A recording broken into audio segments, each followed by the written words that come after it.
Hey, what's up, everybody? Thanks for joining me for this week's edition of Friday Check-In, aka Crash Out Friday. And what we're going to be talking about today is black wealth being under attack, and that's an issue. And the reason why I'm talking about this is because over the last few years, the last few months, and even if you watched the NFL draft last weekend, you saw how that occurred and why it's a problem. And the reason why it keeps occurring is because, like I said before, we don't stick together. But the first thing I want to talk about pertaining to that is Shannon Sharpe being suspended from ESPN because of his alleged rape and sexual assault lawsuit from his former girlfriend. They said she was 19 years old and she's suing him for, I got the information right here, $50 million. And I'm getting this information from NBC News. And it said he'll step away from ESPN, his ESPN duties until the football season. I don't believe that. I think it may be over for Shannon at ESPN. And I figured that when he signed him. And I said this with Shannon is that I never thought ESPN was a good fit for him as far as his personality, because ESPN is a more corporate type of sports network. So I thought FS1 was the perfect fit. But I'm also glad that Shannon is still independent. He got Club Shay Shay, Nightcap, and then he has like a production company, which is why I think this lawsuit came out, because he signed a $100 million deal. I forgot the name of the particular company that he signed it with, but he was previously with Colin Cowherd's The Volume Network for podcasts. So here's the thing. We may not agree with Shannon's preferences as far as like preference of women. Like, it's obvious that he's into white women, and that's his thing. I don't agree with it, but that's what he does. And she was 19 at the time. So I think as a black community, rather than us focusing on all those details, we have to follow the facts. Why would this happen? Why is she saying these things? See, it's a pattern of behavior with all these lawsuits you see in the quote-unquote Me Too movement era with black men. These lawsuits and stuff always come out when they're about to do something big, especially on the independent scene. Shannon Sharpe just signed a $100 million deal. And why is this a civil lawsuit instead of a criminal? That's the question I have with that. But what I'm going to get to is black people. We have to stick together. And we cannot allow them to attack our black wealth, because they're doing it with P. Diddy right now while he's in jail. And they're trying to do it to the Sanders family. They're doing it to Shannon Sharpe.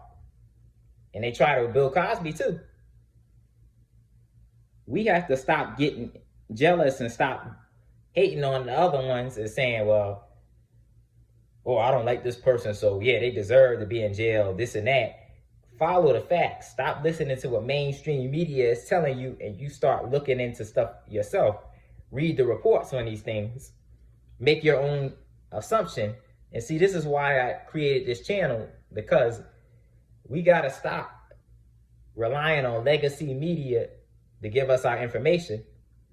A lot of these media outlets, especially, they've never been friendly to black people, and they don't care about our struggle. They use it and to profit off of it. And also, too, they use that to demonize us. And see, that's what's going on right now. The demonization of black men from mainstream media and from our own community. We have to start paying attention and open our eyes up. We got to start sticking together. We have to start putting our money together. Like I said before, just because Shedeur Sanders got drafted by the Cleveland Browns, that doesn't mean we should look into starting our own football leagues and basketball leagues and thinking independently. But we got to first defend what we have. Diddy is the founder of Revolt TV. He sold his shares and stake into Revolt to his employees. So it's still black owned, but we have to defend that. We have to defend Diddy too. Yeah, Diddy's actions as far as what he did to Cassie punching her, domestic violence, no, I don't condone that. I don't support that. But he's not in prison because of that. He's in prison for false allegations saying that he's sex trafficking. They have not, I read the documents a few times, indictment.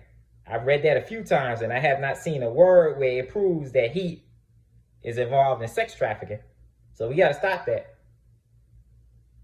And with the Sanders family,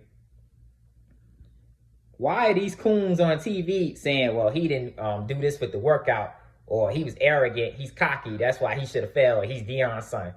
That's the only reason why he's going through this, because he's Deion Sanders' son, and a lot of people have it out for Deion Sanders. And I've heard people saying, oh, he's entitled.